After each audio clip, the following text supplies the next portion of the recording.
Às vezes, alguns encontros quebram a recognição. Essa ideia, esse hábito de reconhecer as coisas. Não, tu sempre fala, escuta, não, peraí. Tu sempre fala uma coisa, tira o fone aí, o que é isso? Estou fazendo uma live, estou gravando aqui agora. Desculpa, começa aí. Então, assim, as considerações cancela, sobre a recognição. Luiz, cancela. Apaga e começa de novo. Sobre a recognição, sobre a recognição e as questões que envolvem os encontros que nos deixam no reconhecimento, que nos fazem reconhecer o mundo, uma filosofia que é uma filosofia para reconhecer o mundo, uma filosofia de ordenar e medir o mundo, reconhecendo um processo em que o eu atua, um procedimento do eu atuando, e o eu voluntariamente, por vontade, forçando o entendimento a ter ideias claras e distintas, e ordenando o mundo, é o que se chama modernidade, racionalidade, colonialidade. Tudo isso que até então nós viemos vendo até agora, desde da invasão do que se chama Brasil, e situando as questões filosóficas mediante esse reconhecimento, a cognição, tudo que vamos em torno da história, com a tecnologia, com a ciência, com as artes, né? Com tudo aquilo que é a arte abstrata, que não tem figuras que são representadas, mas formas que nos retiram o reconhecimento. O próprio figural, que são as forças que geram as formas. O próprio cinema, quando ele começa, um cinema que é um cinema do reconhecimento da imagem e movimento do mundo. Mas seria legal ver o movimento Kinnock, do Dzida Vertov, O Homem e a Máquina e a Câmara de Filmar, pensador russo, cineasta Dzida Vertov, e o trabalho que Deleuze e Guattari, os Beats, colocam para nós, né, essa literatura filosófica desterritorializada, diferencial. Né? E a questão da psicose, da alienação, da diferença, do ouro, da alteridade, essas questões elas foram estudadas por alguns autores, como Leng, por exemplo, como Devais, e o Deleuze e Guattari, eles falam de processos, eles falam de estruturas e personalismo, quando se trata de pesquisar a questão da psicose, da alienação, do outro, da alteridade, esse outro que é desconhecido, né? Esses processos que desembocam em tensões com sócios associais. Né? Então, assim, meio-dia, a hora da sombra mais curta, da mentira mais longa, como diz o Nietzsche, né? É um bom meio, um bom tempo de se estudar e fazer falas esquivas. E quando se pensa psicose, alguns autores trabalham a questão da personalização, do aspecto personológico, do aspecto estrutural, que se desmoronam e caem, né? Como se uma personalidade que se desintegrasse, uma estrutura que se desconstruísse. Né? O Deleuze e o Guattari estão pensando com Jaspers os processos esquisos, né? Mas não propriamente aquele processo que é o processo clínico de queda numa estrutura clínica, numa estrutura, digamos assim, de uma entidade clínica, mas um processo realmente psicótico de dissociação e construir alguma coisa que não é da ordem da recognição, né? Que é completamente distinto daquilo que é cognição, conhecimento e recognição e reconhecimento. Então, pensar uma revolução, pensar processo revolucionário é sempre introduzir nesse meio da cognição, no meio do conhecimento, no meio da recognição, do reconhecimento, o pensamento, e não tem repensamento. Né?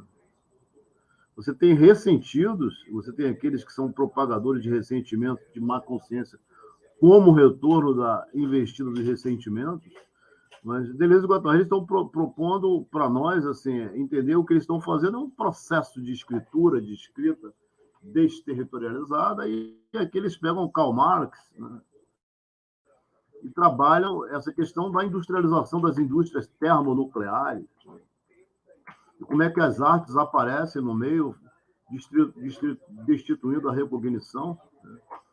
Aparece o cinema do Vertov, que tanto Guattari como Deleuze adoravam cinema e tinham distinções divergentes. O que é mais bacana é que eles construíram muitas relações com o cinema, cada qual ao seu modo. Os beats, né? Então, assim, nós pensamos, os estudos que nós fazemos, o Deleuze, com Guattari, com o próprio Foucault, né, que nós gostamos muito, Derrida também. Então, o cinema ele vai estar sempre presente. Então, assim, o cinema, a literatura, o Deleuze, ele diz, através de Beckett, que nós vemos e ouvimos pelas palavras. Né? E o cinema, como é que nós... o cinema é só ver, é só uma questão de imagem e som, de imagem e movimento, imagem e tempo, os afetos no cinema, as imagens, movimentos, imagem e tempo, as imagens óticas e sonoras, puros sim signos. Né? Então, o que é pensar cinema com Deleuze e Guattari?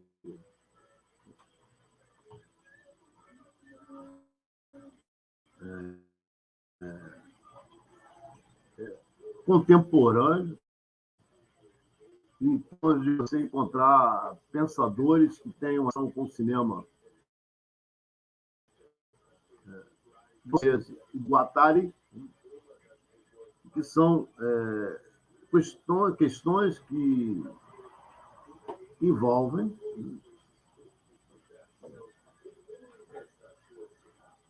o tempo em que nós vivemos,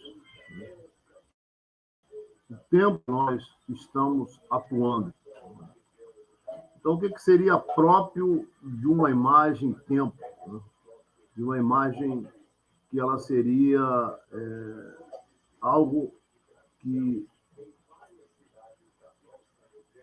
não apenas quebra o sensório motor, né? O que nós estamos acostumados a lidar no nosso dia a dia.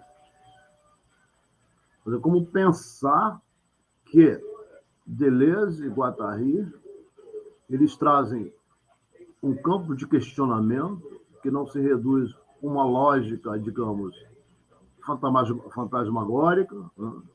E um tema da alienação é muito importante. Porque o tema da alienação é muito importante. Justamente porque, quando nós pensamos o tema da alienação, nós vamos pensar sempre um outro, né? Que aparece entre o eu e o pensamento. E aí que vem uma questão muito interessante e vai envolver a subjetividade tal qual Descartes pensa, depois o corte que Freud coloca nessa subjetividade egóica, mostrando que é um outro do eu, um pensamento sem eu. Você pode dar uma alienação, uma lógica do fantasma por aí, né? E você pode pensar numa via de Spinoza, e Deleuze e Guattari, um outro processo clínico. Então, por uma via cartesiana, por uma via freudiana, por uma via lacaniana, hegeliana, você pode estudar a questão da alienação social e psíquica. Isso vai ter um problema, como a relação entre desejo visto como irracional e o social, instituições se constituirão essas relações. E pela via de Spinoza, Deleuze e Guattari, uma relação das populações, dos povos, das multidões, com aquilo que se chama a instituição, o império, a cidade, aquilo que seria o Estado civil. Não existirá uma passagem do contrato, de uma transferência, mas sim uma questão de multiplicidade que transversalmente geram um campo social. Então, o Deleuze e o Guattari eles estão nessa relação da transversalidade, pensando na alienação psíquica e social, mas sem esquecer que há essa tendência que apareceu por uma via cartesiana, que ela é acortada, cindida numa uma clivagem da subjetividade, conforme Freud coloca, o aparecimento da leitura de Lacan, né? E a leitura de Lacan, coadunada, se misturada com a leitura de Hegel a partir de Kojève, dado que Kojève faz uma leitura antropológica de Hegel, né? E coloca Hegel numa questão do homem-mundo, a questão do mundo histórico. Então, como é que essas relações se processarão, já que o desejo é a força da vida? Então, duas perspectivas de desejo, uma hegeliana, lacaniana, né, freudiana, elas vão se juntar, e uma perspectiva do desejo enquanto conatos, enquanto direito, enquanto singularidade que se afirma, em Spinoza, passando por Deleuze e por Guattari. Então, como é que essas questões no século XX elas podem ser pensadas? Então, se nós falamos de uma design machine coletiva, DMC, resíduos deleuzianos, resíduos pela máquina coletiva deleuziana, alguma coisa muito recente, 2022. Trata-se de uma colaboração entre os artistas Meriganka, Madhukailia e Sonal James, com sede em Assam, Índia. Então, o que nós trazemos para as falas esquivas, e o que nós trazemos para as discussões das falas esquivas, são os que os artistas fazem no século XXI, o que estão trabalhando no século XXI, em termos de produção com o cinema. Então, assim, a nossa vida seria apenas reconhecer o que é feito em termos de Deleuze e Guattari pela filosofia, ou somente pela esquizoanálise, ou somente pelos aqueles que fazem grupo de estudos em Freud, em Lacan, em Hegel, em Deleuze e Guattari, que são muitos. Ou nós estaríamos pensando Deleuze e Guattari dentro de um processo político e um processo que envolveria a nossa produção coletiva, como no Spinel, Spinoza, Deleuze e Guattari, nas falas esquivas, e os canais dos nossos colegas. Né? Trabalho coletivo, né, que nossos colegas fazem com Deleuze e Guattari, trabalhos fantásticos de clínica, se debruçam de clínica com pesquisa e fazem movimentos. Isso é muito bacana para todo mundo, todos nós saímos mais potencializados e não existe aquela questão de quem sabe mais, quem sabe menos. Nós fazemos contribuições uns com os outros. E isso é bacana para as pessoas poderem fazerem um agenciamento, como diz aqui no Cariri, o encangamento, é todo mundo encangado, todo mundo junto, e você pode contribuir com as pessoas nas vidas dela, para que elas toquem as suas vidas, né? E consigam fazer bons encontros, e ninguém viva na penúria, na miséria, cada um tem um pouco para distribuir, um pouco para ganhar. São novas relações que vão sendo tecidas, né, entre clínica, né, e crítica, entre corpo e mente, entre filosofia, ciência e arte, entre micropolítica e macropolítica. E Deleuze e Guattari são dois desses que nós gostamos muito, né, e que, envolvidos com o cinema, envolvidos com as artes, né, com os afetos das artes, né, com a fotografia, né, pensando o nosso tempo, pensando o marxismo, pensando o desejo, pensando o freudismo, o lacanismo, pensando a psicanálise, pensando a esquizoanálise, pensando as artes. Né? Agora, existem duas tendências, né, em todo esse jogo. Tem uns que vão por uma via freudiana, lacaniana, hegeliana, né, incluindo Deleuze e Guattari. Né? E como nós vamos mais por Spinoza, Deleuze e Guattari. Né? Então, assim, isso não desmerece os estudos dos nossos colegas. Né? Então, assim, cada qual vai fazendo suas vias, né, e vai percorrendo, né, à sua maneira, né, esses tópicos, né, essa relação com o pensamento de Deleuze e Guattari. Então, assim, agora, é um pensamento que ele não tem uma relação com a recognição. A questão não é a recognição. Então, se nós queremos pensar o que acontece, por exemplo, com dois pensadores, Miriganka, Madhukaya e Sonal Jain, com sede em Assam, na Índia, quando eles colaboram e se inspiram em escritos de Gilles Deleuze e Félix Guattari, eles descrevem seu trabalho em filme, vídeos, fotografia e instalações multimídia. Por isso que nós queremos fazer a primeira instalação nômade de Cláudio Piano na cidade de Volta Redonda, porque o Cláudio Piano sempre trouxe as questões para nós. Então, assim, eles dizem que eles promovem tentativas de produzir sistemas que resistam aos impulsos padronizantes da mercantilização. Os trabalhos, eles já exibiram em grandes festivais internacionais e museus renomados, incluindo o Guggenheim de Nova York, o Palais de Tóquio e o primeiro pavilhão indiano da Bienal de Veneza.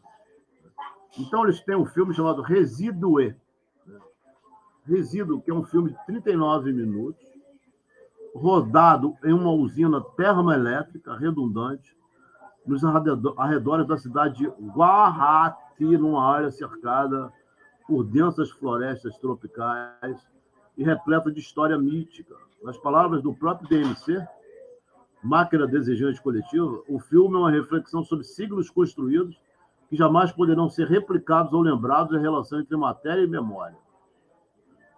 Então, gente, é um trabalho de 2022, mas já que vem alguns anos. Né? Então, é preciso pensar essa alienação, essa lógica do fantasma, essa questão da alienação psicossocial, e mostrar como é que Guattari, como introduzir o desejo como produção, numa relação com Spinoza, com Marx, com Bergson, com Nietzsche. Né?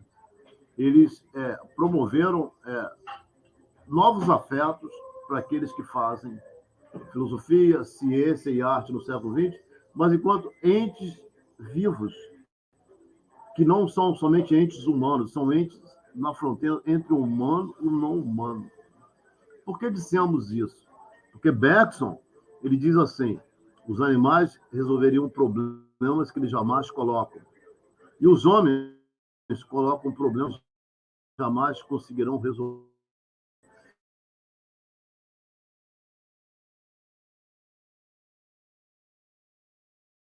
E era isso ontem que a nossa professora nova estava dizendo, que faz no dia a dia. E professor e professora, não é só porque você fez uma graduação de qualquer curso, é como o que você aprende com as pessoas. Né? Então, existe multiplicidade de professores e professores na vida, na existência. Né? E as pessoas compreendem essas questões de Deleuze e Guattari, de Spinoza, conversando sem sequer falar no texto de Deleuze e Guattari. Né?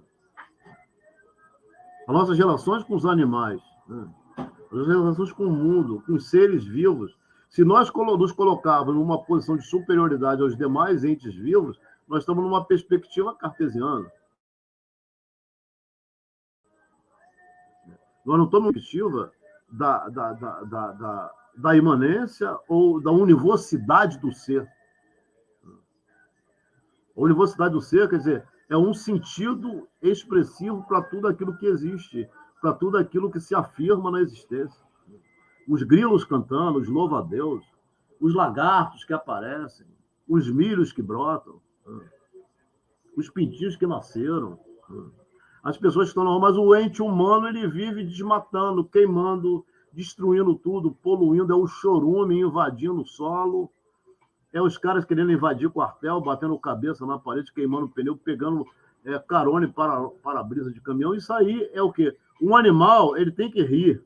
Ele fala, os problemas que eles colocam, ele não consegue resolver. E nós resolveríamos, mas não é nossa questão. Nós não colocamos esses problemas. É o que o Nietzsche está falando das metafísicas canibais, né? Que nós faremos uma live sobre as metafísicas canibais do nosso querido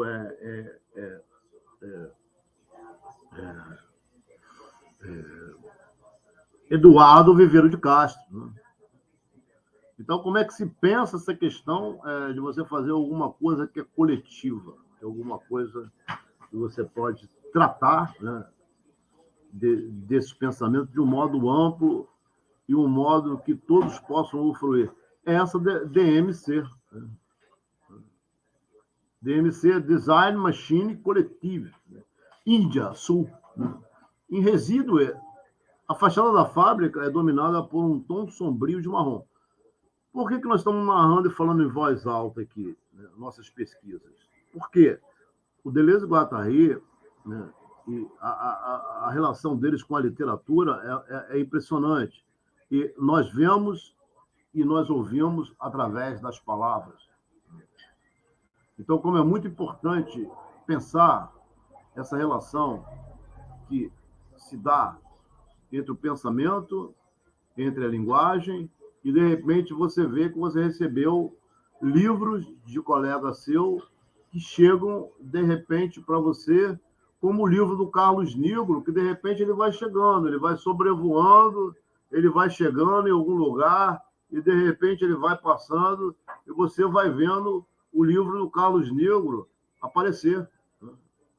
O livro do Carlos Nigro ele vai aparecer em algum ponto e você vai começar a ler o livro do Carlos Nigro, né? O pequeno dicionário, né? Olha, o pequeno dicionário, o pequeno atlas do desalinho, né? Do desafino. Né? Então você vai encontrar, né, o pequenino atlas do desafio no ensaio surreal, esquizofotoanalítico, né? Esquizofotoanalítico, né, do nosso querido Carlos Nigro. Né? Você vai encontrar o livro dele, chegando, sobrevoando. Porque conceito é questão de sobrevoo. Né? Tudo é questão de sobrevoo. Tudo aparece através de um sobrevoo, já que nós estamos falando de cinema. Quando nós falamos de cinema, nós vamos falando de quê? De sobrevoo. Né? Tudo sobrevoa. Então, se há sobrevoos, né, há sobrevoos também do capitalismo e do Rodrigo Guéron. Então, são novas maneiras de nós fazermos cinema através da pós-mídia que o Guattari está falando para nós. Né? Nós vamos pegar livros do próprio Guattari, já que ele fala de pós-mídia, nós vamos tentar inventar alguma coisa com o Guattari, né? E tentar fazer alguma coisa com o próprio Guattari. Né? Então, assim, são experimentações que nós fazemos. Né? O livro de poesia Sangracio. Olha que beleza. Você aparecendo.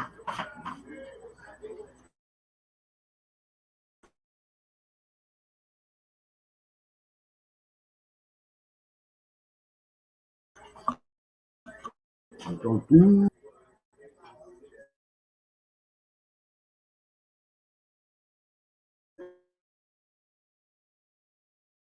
Mas o que isso tem a ver com a usina termoelétrica redundante nos arredores da cidade de Guauate?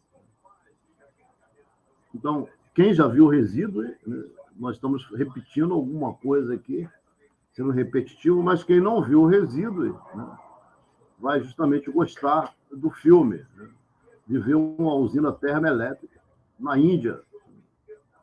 Então, pensar com Deleuze e Guattari hoje é você pensar alguma coisa que te leva não somente a pensar, não somente a querer pensar com Deleuze e Guattari, mas também a sentir que alguma coisa se passa, né, em termos de pensamento, né, em termos de constituição de novos processos, né, de aprendizados, né, de pedagogias afetivas. Então, Como Entender Resíduo é um filme rodado em uma usina termoelétrica, redundante nos arredores da cidade de Guwahati, uma área cercada por densas florestas tropicais e repleta de história mítica, nas palavras do próprio DMC, Design Machine Collective. O filme é uma reflexão sobre siglos construídos que jamais poderão ser replicados ou lembrados, e a relação entre matéria e memória. Então, resíduo, a fachada da fábrica é dominada por um tom sombrio de marrom, tábuas de aço enferrujado e galpões de estranho recuam e se estendem no espaço. A câmera desliza pela planta, espreitando prédios. Então, quando você faz cinema, quando você pensa em termos de cinema, você vai entender que existe um homem que está filmando, uma mulher que está filmando. E o Dicida Vertov, né, ele é um autor do manifesto Knock, o cineolho. Então, nossa amiga Luciana Leng, lá do Jardim Botânico, na rua Corcovado, ao lado ali da Rede Globo. Quantas vezes nós nos reuníamos ali, né, na casa dela, com o Sérgio Neri, para estudar Deleuze, depois nós íamos para a casa do Cláudio Piano, depois nós voltávamos lá e encontrávamos o Chacal, né? Não, Magal, Chacal também é nosso amigo, Magal, que é autor da música Os Meus Olhos Coloridos me fazem refletir. Eu estou sempre na minha, já não posso mais mentir. A verdade é que você tem sangue crioulo, tem cabelo duro. Então, nosso amigo, Sarará crioulo, Magal. Então, nós estudávamos Knock, fazíamos filmes, víamos filmes. E ela mora na Inglaterra e no Brasil, e vive no Brasil e Inglaterra. Nossa amiga desde muito tempo. E quando você estuda Deleuze, ele vai começar falando do Vertov, ele vai falar do manifesto Knock, e depois da quebra do sensório motor, ele vai falar do neorrealismo, de Rossellini, né? E até chegar nos Straubs, até chegar no Glauber, ia chegar em todo um movimento de um povo que falta, um povo por vir, uma terra por vir. Então, os indianos fazem cinema no século XXI e fazem cinema apoiados, né, em questões que são levantadas e problemas levantados por Deleuze e Guattari. Então, em resíduo, a faixa da fábrica é dominada por um tom sombrio de marrom.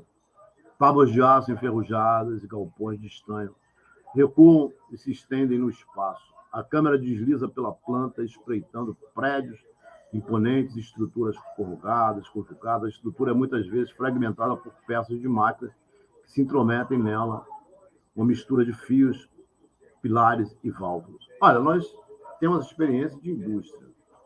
Nós trabalhamos muito em indústria. Então, assim, aqui aparece que só nesse enunciado a relação entre máquinas e estruturas de Félix Guattari, que é um texto de 72, psicanálise e transversalidade, conjugado aqui com anti-ética, conjugado em livros de cinema e mil platôs. Então, é um pensamento que é um pensamento que nós estudamos, porque nós sabemos que esse pensamento ele vige, né? Não é questão de você falar do mais proeminente filósofo coreano que mora na Alemanha. Não é essa a questão. A questão é você vai ver qual é a vida que está sendo produzida com Deleuze e Guattari. Então, no interior, medidores esgotados, a bunda de todos os lados, as agulhas cravadas em 0 watts. Vemos amperímetros, medidores de recepção, medidores de pressão, relógios, válvulas, todo dispositivo desprovido do seu poder regulador, tubos ondulantes, fragmentos do espaço da fábrica, em grades irregulares, com marcas alternando de vermelho, amarelo e azul, a um denso conglomerado de máquinas de diferentes formas e tamanhos. Gente, isso aqui é literatura, falando de cinema, falando de Deleuze e Guattari. Nós não vimos o filme ainda, nós estamos trabalhando. Claro, nós não vimos o filme aqui no canal, né? Já vimos o filme, mas não aqui no canal. Então, nós estamos trabalhando com a virtualidade, com efetuação, né? Como num roteiro, como numa dramaturgia, até que a peça venha ao palco, até que se atualize as imagens, tempo na película, ou então no meio digital. Então, é um cenário de complexidade elevada. Então, o Guattari sempre nos ensinou daquela relação simultânea, né? A flutuação e a simultaneidade, né? Entre o caos e a complexidade. Cada vez mais nós vemos que o Guattari ele tem uma relação muito sutil com o Spinoza, e o Deleuze, sobretudo. Então, a câmera já que você está falando da máquina, o homem e a câmera. O homem e a câmera de filmar, a máquina de filmar, o Vertov, o manifesto Knock, né? Então, a câmera ela circula em torno de um enorme tambor em forma de barril, seu movimento soporoso capturando pedaços de tinta saindo do cinza brilhante do metal, movimentos lentos de dólio, tomada de rastreamentos e panorâmicas meditativas tornam os objetos do cotidiano desconhecidos. Então, quebrar o cotidiano para reconhecê-lo, né? Perder o mundo para ganhá-lo com sentido, como diz Husserl, né? Colocar entre parênteses e voltar para o mundo aspado, digamos assim. Nós pensamos a filologia dessa maneira. Coloca entre parênteses, depois retorna entre aspas, né? Retorna de modo aspado, né? Daquele modo em que você vai encontrar as aspas. Né? Então, assim, silêncios poderosos permeiam o espaço, silêncios audíveis e visíveis, vestígios de uma antiga habitação humana. Revelam-se escritas com giz, pedaços de papel rasgados colados à superfície de uma máquina, impressões digitais gravadas numa parede. Logo, as máquinas assumem tendências antropomórficas. Dois medidores de pressão emoldurados começam a se assemelhar a um par de olhos, enquanto uma estrutura de forma em cone invertido, repleta de válvulas conectadas, assume a aparência de um coração batendo. Enquanto isso, a usina termal está sendo lentamente recuperada pela natureza. A vegetação tomou conta das estruturas de aço nos arredores da usina, subindo por tubos descompostos e postes elétricos quebrados. A rede elétrica está agora eclipsada pelo verde verdejante da natureza que ameaça invadir por todos os lados. Às vezes, natureza e indústria também se misturam, como quando paredes verdes de musgo parecem se fundir com troncos esfarrapados. Cortes frequentes nos mostram insetos voando na calada da noite. Então, aqui estamos no plano de imanência da natura, naturante, estamos na universidade do ser, estamos numa metafísica, digamos assim, não cartesiana, pensando processo e pensando o terceiro sentido de processo. Não façamos do processo uma meta. Também incluamos dentro da produção o próprio registro e o consumo, o primeiro sentido de processo. E não a distinção entre natural e artificial. Então, às vezes a natureza e a indústria também se misturam. Então, aqui, olha, aqui é antiético puro. E aqui também é Marx, pura ontologia. Marx é Gerard Granel, como nós vamos colocando. Então, perto do final, um estranho som de canto invade o espaço da planta, quer dizer, da planta da fábrica. Os objetos agora estão da fábrica, da usina termoelétrica. Os objetos agora estão vivendo de um estranho poder, embora tudo permaneça o mesmo. Uma máquina se transforma em uma borboleta, linhas de energia refletidas em um corpo de água vibram com intensidade, como a arte daqueles panos, né? Aqueles panos tecidos em sítio que se transformam numa grande almofada com várias multiplicidades de triângulos e uma borboleta no meio. Então, o filme termina com planos alternados de indústrias e natureza. Há uma circularidade nisso, que parece sinistra, mas esse não é propriamente o final.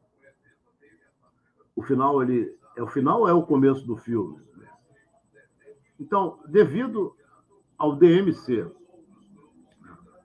ser concebido numa perspectiva deleuze e guattariana,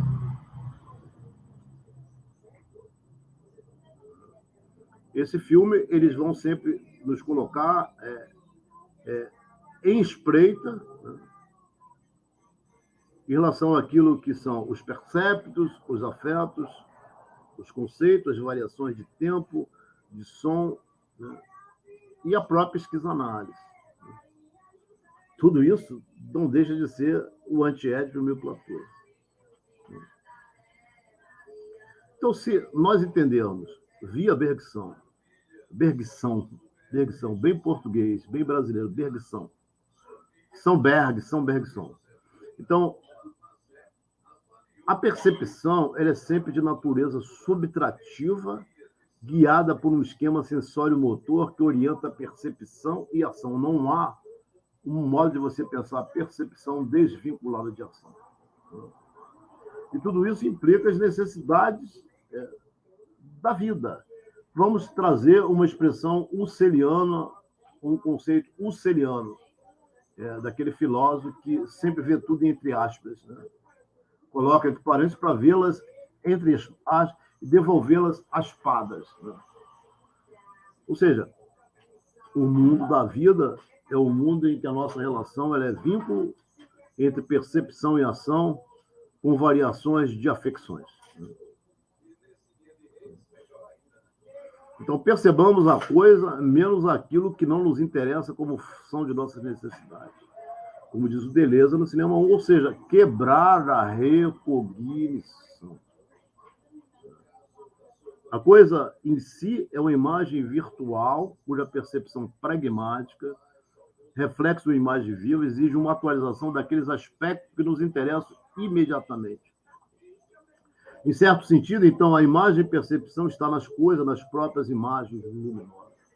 Em resíduo, as imagens da usina termal são aquelas que rompem com a força do hábito, com a recognição.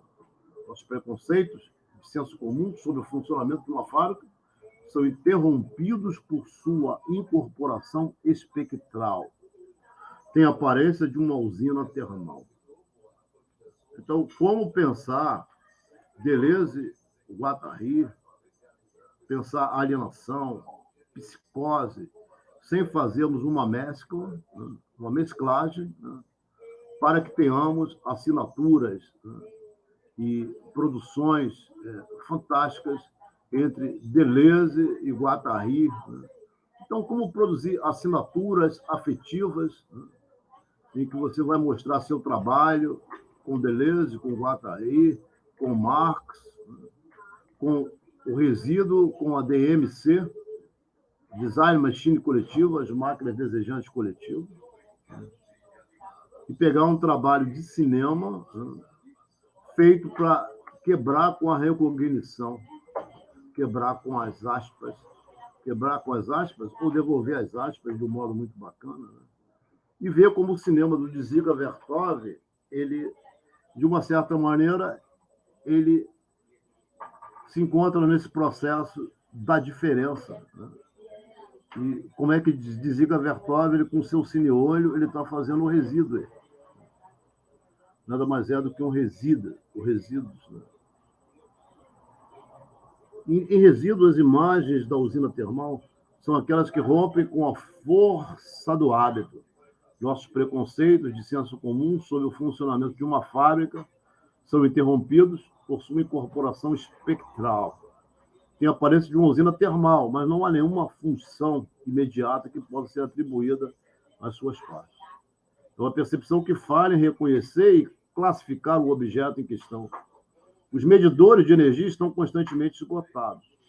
O metal coberto de corrosões, enferrujados e oxidados, desmente o ímpeto que a câmera em movimento lhe proporciona e a falta de zumbido das máquinas, né, torna o silêncio quase insuportável. É esse elemento de ambivalência que faz a percepção retornar incessantemente ao objeto. Então, em resíduo, há sempre mais do que aparenta. Traz-se sempre presenças residuais que não podem ser compreendidas racionalmente. Isso decorre, em parte, da capacidade da tela, o quadro de quadros, para dar um padrão comum de medida, para coisas que não têm parte que não tem o mesmo denominador de distância, relevo ou luz. Conforme Deleuze nos coloca em imagem e tempo. As imagens que se alternam são precisamente aquelas que destacam o movimento de descentralização do cinema, o desfazimento de centro, diríamos nós, nas falas esquivas. Tubos entrecruzados, um primeiro plano, um close de uma tomada, as estruturas imponentes da fábrica. O quadro inclui e exclui. Cada movimento e corte muda dinamicamente as configurações qualitativas gerais da fábrica e de suas partes, afetando assim o que Deleuze chama de todo ou fora de campo, hors campo ou extra-campo, o que não é ouvido nem visto, mas sentido intuitivamente, uma criação incessante do novo. Então, nesse ponto, os animais que habitam a fábrica, os grilos, as formigas, as topeiras, as minhocas, estão no mesmo plano de imanência da termonuclear. E eles compreendem que, segundo Bergson, esses problemas não foram colocados por eles. Por isso, eles invadem a fábrica. Não existe mais humanos. Então, é um mundo espinosista, marxista, deleuziano e guattariano. É o mundo da universidade do ser. De conceitos que são monstros, perceptos que são monstros, afetos que são monstros, relações monstruosas de pensamento. Então, a clínica é uma clínica e uma crítica dos monstros. Como diz o Curtini, o desaparecimento dos monstros foi só a nível macroscópico. Porque a nível micro, né, eles voltam de modo aspado. Não somos nós, o espectador, nem o herói, mas a câmera, ora humana, ora inumana, ora sobre-humana, como diz Deleuze. A câmera, o meio cinematográfico, consegue extrair dos corpos um movimento puro, um movimento que ganha existência independente, arrancado como está da percepção subjetiva do espectador. Então, nosso objetivo aqui não é fazer uma clínica e uma crítica, uma clínica para ajustar as pessoas no campo simbólico. Nós estamos trabalhando com quebra de recognição. Você só pode ter uma vida livre, produzida coletivamente, uma máquina desejante coletiva, se nós quebrarmos a recognição, o reconhecimento do cotidiano e ficarmos livres para conversar, como nós conversamos ontem aqui, na visita do professor Nilson, falando de vida de movimento. Enquanto a população, você vê que ela tem toda essa potencialidade, mas elas estão marcadas em segmento duro, ao ar livre. Elas têm que estar com o celular na mão, falando alguma coisa, enchendo a cara de tolice. Então, assim, não tem como se pensar de uma outra maneira as máquinas coletivas de desejo, senão produzindo falas esquivas, conversações, e mostrando o que Deleuze e Guattari estão falando de vida, aquilo que o Husserl também diz, o mundo da vida, aquilo que Carolina de Jesus chama o quarto de despejo. Nós estamos sempre sendo despejados. E nós somos despejados da mansão da recognição. Que bacana isso. As mansões do Jardim, do Leblon, do Morumbi, são as mansões da recognição. Nós estamos no desfazimento dos centros da recognição. Então, a questão é econômica, é material, mas ela é de produção de sentido, produção de subjetividade, não produção de significação, mas de sentido. Então, não adianta tentar capturar Deleuze e Guattari nas piscinas com champanhe do Jardim, do Morumbi, que não rola. Porque Spinoza, Marx, Deleuze e Guattari, eles estão numa produção de um povo por vir, de uma terra por vir. Não adianta querer fazer escolas para as pessoas recuperarem a sua singularidade. Isso é uma mentira, não existe isso. Isso é uma mentira. Você tem que inventar novos meios coletivos. Tudo isso aí é recognição, é mentira da recognição, é a mesma reprodução, o mesmo modelo. São outras igrejas. A questão é produzir um movimento coletivo, uma máquinas desejantes coletivas para produzir novos modos de convívio. E não só aquela fonte emissora, aquela torre de marfim que está dando receita para as pessoas se tornarem mais potentes. Então, a imagem e percepção torna-se assim líquida em seu estado mais puro, gasosa. Ela foi através do quadro em direção aos próprios limites da percepção, um mundo de variação infinita, não limitado por considerações espaço-temporais. Esse movimento real e divisível ocorre num tempo qualitativo na duração. Então, a duração em Bergson, ela nos apresenta que todo momento presente é duplicado por um momento passado virtual coexistente o que ele chama de memória do presente. É aqui que a memória entra em ação, pois a percepção está inextricavelmente ligada à experiência, antecipações latentes, né, daquele que faz a experimentação, né, viva, imanente. Né. Então, em resíduo, você encontra ímpetos micropolíticos que se naquilo que se mostra, né, mas, sobretudo, naqueles interstícios entre as imagens. É nas cesuras que a experiência do olhar suscita. O que se vê abre-se sempre para o não visível.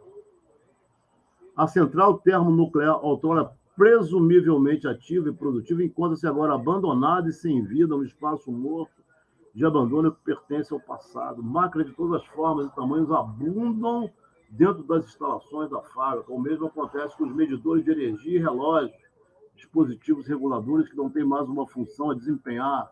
Em um nível geral, aponta para os excessos que estão embutidos no impulso implacável do capital, o impulso originário de descartar uma coisa assim que ela perde sua utilidade. Do mesmo modo que eles promovem a guerra nos outros territórios. Justamente isso, são destroços no deserto de canhões, de tanques, de mísseis, né, enfim, de aviões. E o processo imanente ele vem envolvendo e explicando o homem, né, o homem com sua metafísica da subjetividade sentada num ego e de um desejo altamente edipiano. Essa é a subjetividade privada. Então, como produzir novas maneiras de residir, né, em meios resíduos? Em uma das sequências de montagem resíduo, vemos contornos evanescentes de impressões digitais gravadas em uma das paredes da fábrica, sua umidade quase escorregando na tinta verde. É a presença de uma força de trabalho que perdura, um traço impresso na materialidade brutal do local da fábrica. Então, mais especificamente, a planta também alude ao significado especial que o Nordeste da Índia teve no imaginário político, não apenas da Índia pós-colonial, mas também do Sudoeste Asiático. Quase 90% das fronteiras do Nordeste da Índia são internacionais. China, Mianmar, Bangladesh, Mianmar e Butão estão entre os países com os quais compartilham suas fronteiras, além de ser um rico hotspot de biodiversidade, também abriga um número diversificado de grupos indígenas que se orgulham de suas visões de mundo e sistemas de conhecimentos locais. Ciência quente, ciência nômade, aquilo que se passa, que se vê e ouve pelas palavras não escritas, né, mas pelos cantos dos griots, né, pelas músicas. Né. É como construir uma multiplicidade de triângulozinhos, né, e colocar uma borboleta no meio, aquilo é uma almofada, alguma coisa somente para dar um tom diferencial a uma sala na zona rural, num sítio da zona rural, como o Sítio Leite, por exemplo, Dona Santa. Então, filosofia e ecologia do ensino médio na era pós-mídia trata dessas questões. Geofilosofia, na periferia de Juazeiro do Norte e do Cariri, trata dessas questões.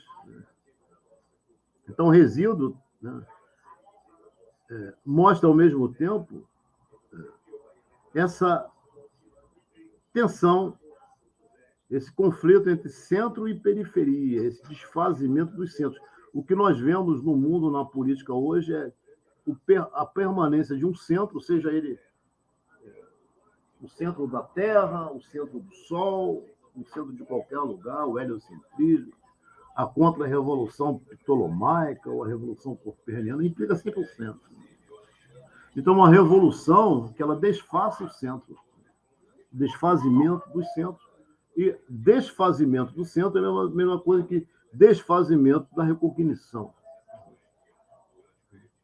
Então, desfazer o centramento, né, o desfazimento é o desfazimento do centramento. Né? O desfazimento é o ato de desfazer os centros. Então, esse conflito, essa tensão centro-periferia, ela passa na Índia, ela passa no Brasil. Ó, BRICS, Brasil, Rússia, Índia, China e África do Sul, América do Sul, África do Sul. Né? Então, uma tendência modernizadora que, de uma certa maneira, afeta negativamente a geografia e a população local. O que seria essa tendência modernizadora? A tirania do nacionalismo. A noção de nação. Então, quando não se encontra representação no discurso nacionalista, é porque existe alguma coisa que não é do âmbito da recognição, nem da cognição.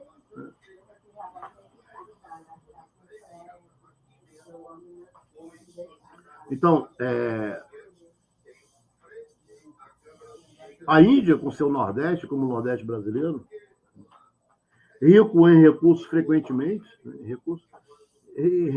frequentemente enquanto seus produtos apropriados pelo poder do Estado.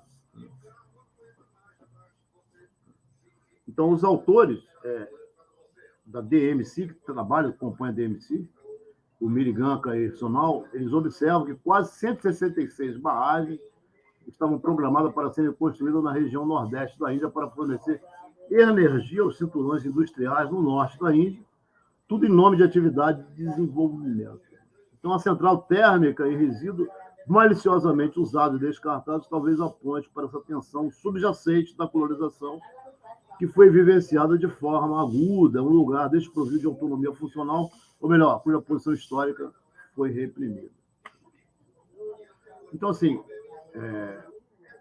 quando o cinema, ele é um cinema, como o Deleuze diz, o cinema de Tarkovsky, Esculpir o Tempo, como o Cláudio Piano reporta muito bem no seu texto Gilles Deleuze, A Aventura do Pensamento, quando você sempre querer mostrar a relação entre um signo e um sentido a partir de uma outra coisa, matérias rebeldes estarão envolvendo, né, e tentando explicar o seu propósito, e você estará no reconhecimento, na recognição. Né? Então, é preciso sempre levar essa questão da quebra da recognição como aquilo que ele faz de uma subjetividade espiritual ou um empirismo transcendental. Né? Porque qual é a relação da percepção e ação? É com a matéria, né? Para justamente fazer algo útil para a vida. Agora, a vida ela não se considera somente sob o âmbito da utilidade. Então, para você desvincular-se de determinadas capturas, determinados aparelhos de captura, é necessário produzir, como diz muito bem o Foucault, uma estética da existência. E, para isso, é necessário dobrar, fazer dobras subjetivas, produzir subjetivações, produzir subjetividade, como o Guattari fala, né, para desbloquear. Né? Então, esse trabalho é coletivo, é um trabalho que nós utilizamos a mídia, a pós-mídia. Esses trabalhos vão sendo reverberados, eles vão sendo, digamos assim, diferenciados em outros trabalhos, em trabalhos de outros colegas, de outros canais, eles vão construindo. Não que nós sejamos um centro, pelo contrário, nós estamos contribuindo. Então, você vai construindo esses rizomas, eles vão sendo distribuídos, vai chegando a muita gente, as pessoas vão fazendo também as suas distribuições. Não é uma igreja que você vai dar receitas para as pessoas mudarem de vida, se tornarem mais alegres, mais potentes, simbolicamente mais potentes, mais alegres. Isso aí não quer fazer crítica a ninguém, mas é que nós mesmos fazemos isso, né? E nós temos que sempre nos quebrarmos e produzir mais coletividade, como essa máquina coletiva desejante que está sendo colocada aqui. Agora, o cinema é uma grande arte nesse sentido, uma grande arte política e micropolítica. Então, precisa pensar que o cinema ele trabalha com memórias coletivas.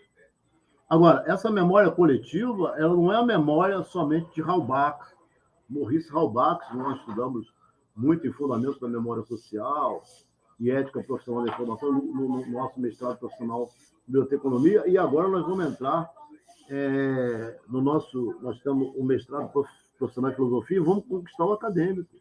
Mas nós temos nossas falas esquivas e os canais dos nossos colegas, né, que promovem também essas discussões muito boas. Nós vamos entrar nesse propósito, nessas discussões, né, Então, produzir justamente esse corpo coletivo, esse corpo sem órgãos e sem funções, porque a vida ela não é somente uma vida anatômica, orgânica e funcional. Então, nós cuidamos coletivamente da nossa saúde, da nossa saúde mental, saúde orgânica. São dicas coletivas, né, que nós vamos passando entre nós. Né? Então, assim, todo esse movimento é para potencializar uma vida, uma grande saúde, uma vida potentemente anorgânica. Então, o cinema, ele traz essa questão. E o Maurício Robax, ele teve um filho chamado Pierre Robax, que ele influenciou muito Deleuze quando Deleuze era criança, na literatura, né? Ele foi professor do Deleuze. Então, o resíduo, ele nos leva a evocar associações com cineastas e técnicas cinematográficas. Tarkovsky e suas imagens distópicas em Stalker, a imobilidade duradoura encontrada nos filmes Angelopoulos, de Theo Angelopoulos, as longas e lentas panorâmicas de Straub, Rouillet, bem como a ludicidade aleatória que se encontra em experimentos cinematográficos do Ocidente e do Oriente. Quanto mais se reflete sobre o filme, mais ele se abre para uma memória proustiana que simultaneamente evoca e reconstrui acontecimentos. Então, assim, em se tratando de Spinoza, Deleuze, Guattari, do próprio Marx, ele vai falar de paixões, o afeto é o intervalo entre a percepção recebida e a ação em andamento, uma ruptura que separa a imagem viva como um centro de indeterminação. Isso é Bergson. Eu fui aprovado no mestrado em São Carlos porque eu utilizei um argumento que o Bergson ele apresenta em matéria de memória em relação aos psicólogos. Né? Então, eu estudava muito matéria de memória nas aulas do Cláudio, né? Com nossos colegas, né? Que sempre estudaram e que escreviam muito bem. Eduardo Vieira, Chico Fux, dentre outros. Né? E nós aprendemos coletivamente com o Cláudio, com o Deleuze, com nossos colegas, aprendemos muito com nossos colegas, com um grupo de estudos brilhantes, né, dos nossos colegas, né, que persiste até hoje. Então,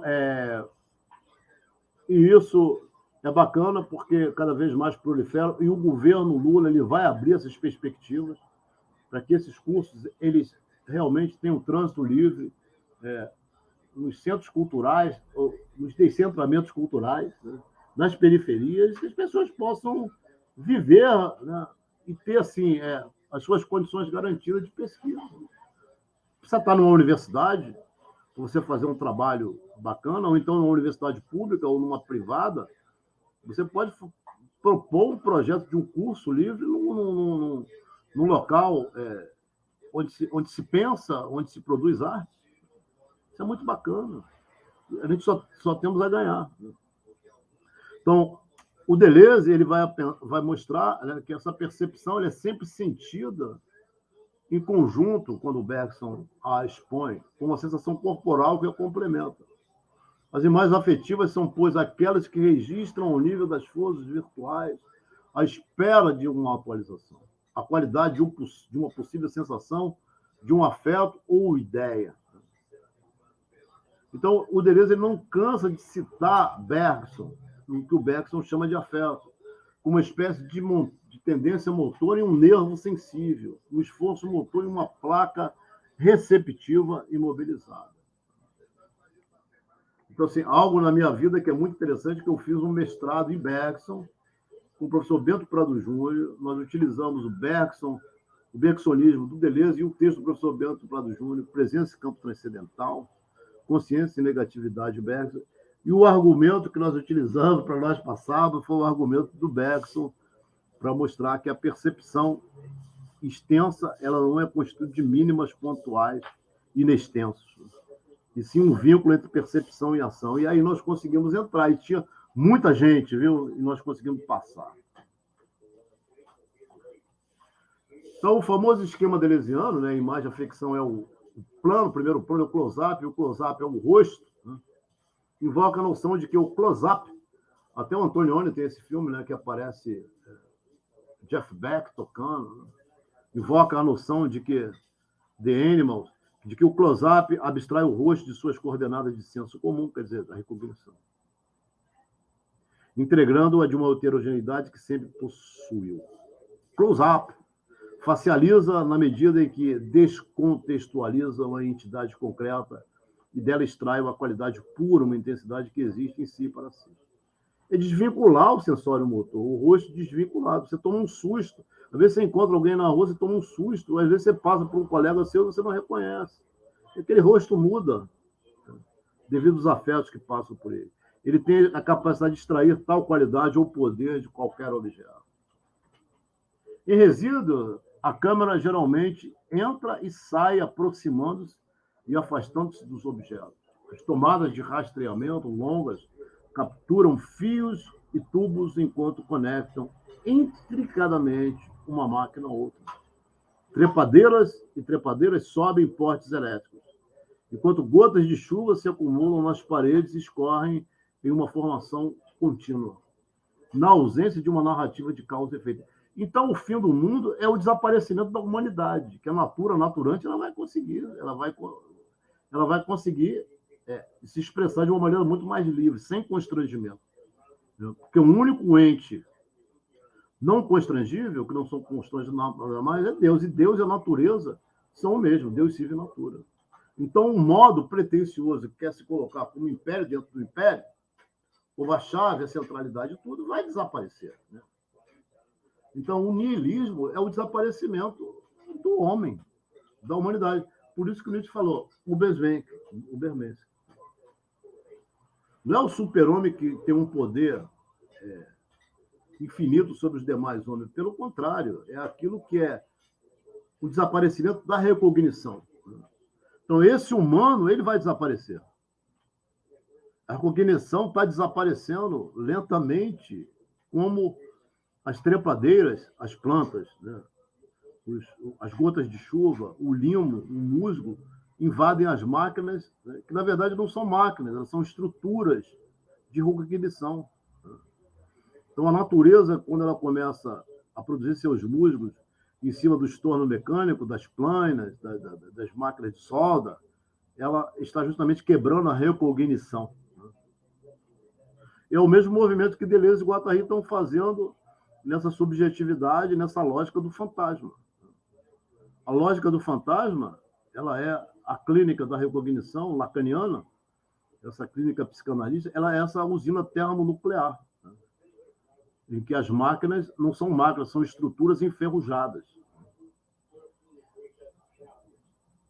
E o pensamento de Spinoza, de Deleuze, Guattari, de Marx, vem quebrando a recognição. Isso que é o desaparecer, o fim do mundo, é isso aí. Né? Então, são novas vozes de autorreferências que vêm, né, trazendo produções novas de sentido. Isso é uma dialética do problemático. Não é uma dialética da tomada de poder, mas de afetar o poder, afetar o Estado, afetar a própria clínica lacaniana enferrujada, a própria clínica freudiana enferrujada, a própria dialética hegeliana enferrujada. É lubrificar, fazer uma lubrificação nessas estruturas. Então, na ausência de uma narrativa de causa e efeito, onde nenhuma identidade ou relação prévia pode ser postulada, o que se sente intuitivamente é a intersecção de velocidade e lentidões e de movimentos e repouso, o ritmo com que a câmera e as coisas se relacionam. Isso aqui é Deleuze, Guattari e Spinoza. Spinoza, filosofia prática. Existem, então, tensões manifestas, não só entre objetos diferentes, mas também entre objetos de suas qualidades, que agora assumem uma vitalidade não orgânica. Flashes ocasionais de vermelhos no meio de cinza tornam-se eventos altamente relevantes, o mesmo acontecendo com o som da chuva, o tamborilar da chuva através de uma janela aberta. Enormes tambores circulares adquirem uma palpabilidade que está além do explicado. Isso são perceptos e afetos, que nós vemos através das palavras, né? E que o filme ele atualiza. São aspectos de acontecimento, aspectos da diferença. Contra-efetuação. A arte ela trabalha com a contra-efetuação, ou aquilo que o Deleuze e o Guattari falam no que é a filosofia, o entretempo, ali onde nada acontece a nível de recognição. Como na usina termonuclear, que aparecem DMC, Desire Machine Collective, máquina desejante coletiva. O que se registra não é um objeto vermelho, mas a qualidade da vermelhidão. Uma vermelhidade, não uma parede úmida, uma evocação da umidade ou umedecer, o lubrificar. Então, é um mundo em desaparecimento, o mundo da recognição. O close-up, então, ele extrai qualidade não apenas de rostos e objetos, mas também do espaço, descontextualizando o próprio espaço. Quando Deleuze fala a partir de Marc Auger de espaços quaisquer, espaços desconectados. Uma vez, não vou falar o nome do professor, e de onde eu estava, com a instituição, nós começamos a falar de Robert Bresson, do Pickpocket, o cara com uma ideia moralista, já veio falando de roubo, de coisas, falando uma série de coisas, coisas de lacaniano, daquelas clínicas lacanianas, que pensou a psicose à distância, à distância dos livros, ou pelos livros. E falamos de Roberto Bresson, de Pickpocket, do Espaço Desconectados, do Imagem e Tempo, Cinema 1, e o cara começou a falar de BO, amigo. BO. Para você ver o que é o inconsciente, o que é o pensamento sem eu, o que é a lógica do fantasma. A lógica do fantasma pode levar uma visão moral de mundo e pode levar o desejo de voltar-se contra si mesmo e contra nós. Você falou de Robert Bresson, de Pickpocket, espaço desconectado da mão, que conecta os espaços quaisquer, e o cara, isso há 20 anos atrás, o cara vai falar, cuidado com esses caras aí, com os deleuzianos, que eles estão falando de pickpocket é roubo. Roubo e dom e contradom. Então, a abstração potencializa, então, quando você fala de espaços que são perfeitamente singulares, que não possuem homogeneidade, isto é, eles não têm relações métricas ou conexões de sua parte, de modo que as ligações possam ser feitas de infinitas maneiras. Então, é preciso pensar a vida, é preciso pensar a existência, de modo em que a extinta usina termal, ela é justamente um signo que mostra por um acontecimento que é o desaparecimento da humanidade, o desaparecimento da recognição. Esse medo de salvar os climas, a questão das catástrofes climáticas, a questão dos acidentes climáticos, isso aí é um medo que a humanidade desapareça com a sua recognição. Esse processo é irreversível, não adianta. É a flecha do tempo, a recognição ela vai desaparecer, ela está desaparecendo. Não adianta querer sustentar. A imanência, ela engole todos os ídolos, todos os mitos. E o Platão, no seu ar de genialidade, ele mostra no Sofista que quando se trata de encurralar o falso, não tem mito nenhum, só tem ausência, não tem mito que fundamento, só tem afundamento. Então, a extinta usina termal, ela é um signo de um acontecimento que se efetua, o desaparecimento de uma humanidade que é justamente a fonte da recuperação. Então, podem comemorar, podem rir, que vocês vão desaparecer. Essa corja, ela vai desaparecer e está desaparecendo aos poucos. Não tem mais lugar para ele. Pode bater a cabeça no muro, pode fazer o que for, pegar carona em caminhão, em para-brisa, que não dá mais para vocês, já era. Então, a cada andar ou cômodo dessa história, da usina termal, uma carga vibratória própria e um aceno, os pixels da própria imagem cinematográfica começam a se contorcer. O espaço é continuamente criado de novo através do movimento itinerante da câmera. Os medidores elétricos, embora parados em zero, atingem uma intensidade incontrolável. O virtual pode ser atualizado a qualquer momento. A imponente rede elétrica X contra o verde invasor da natureza e também contra o azul celeste do céu, cortes frequentes em seu reflexo na água, mostram linhas elétricas brilhando e vibrando a ponto de perder sua identidade sólida. O espaço qualquer, que não tem mais coordenada, é um puro potencial expõe apenas poderes e qualidades puras, como nos diz Deleuze, o cinema, imagem, movimento. Está sendo enfatizado, nada mais, nada menos, são as qualidades, sobre os valores, as intensidades, sobre a significação e os estados que remetem àqueles signos que são permanentemente, né, e que sustentam aquela pseudo-estabilidade. O espaço torna-se assim áptico, carregado de pormenores sensoriais que privilegiam o estritamente, né, indiscernível. Então, uma lógica da sensação, uma lógica do sentido, que ao mesmo tempo é a passagem da vibração contraída, a sensação, para o sentido produzido coletivamente. Então, é a recognição quebrada. Quando se quebra o eu, pulula-se inconscientes os mais fantásticos. Então, Deleuze e Guattari, eles estão interessados nas materializações diretas dos blocos de sensações para tornar visível não apenas o objeto, mas a própria visibilidade, né? Ou seja, mostrar o afeto da visibilidade. Como essa mostração de afetos nos impacta. Falaríamos de uma radicalidade fenomenológica, de uma filosofia radical, que seria ver o mundo a espados depois de colocá-los entre parênteses. O Husserl fala uma coisa muito linda: é preciso perder o mundo para ganhá-lo com sentido. E na quinta meditação, né, quando ele fala, ele fala, descortina-se o campo da experimentação transcendental. Então, DMC, Machine, Désiré Machine Collective, máquina desejante coletiva, nada mais é do que um plano de produção de sentido coletivo. Então, é necessário pesquisar o nosso mundo nesse canal para você ver as produções coletivas que existem, são as coisas mais horríveis. Tem coisas fantásticas, mas tem coisas que são da indústria do dia a dia e de uma visão moral do mundo e da transgressão, as coisas mais horríveis. Repetições físicas, né? Sem diferença. Então, assim, vocês não têm mais para onde correr.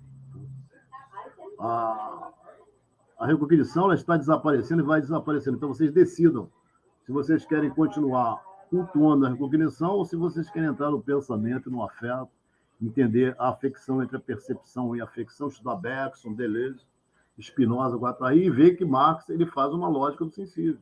Ele pensa a paixão. Um ser do sensível. O ser do sensível é o afeto. E o afeto é transitivista. Os afetos são e tornam-se, não, eles tornam-se transitivistas, dizem Deleuze e Guattari, né, dos seus propósitos, né, de construção coletivos, uma máquina desejante coletiva. Então, alienação, psicose, diferença, né, e Deleuze e Guattari, sempre nas falas esquivas, para nós produzirmos movimentos intensivos, coletivos, para descolar e para reverter e dobrar a recognição e colocar a expressão, a explicação, a implicação, a complicação, num processo produtivo, coletivo. DMC, máquinas desejantes coletivas. Falas esquivas.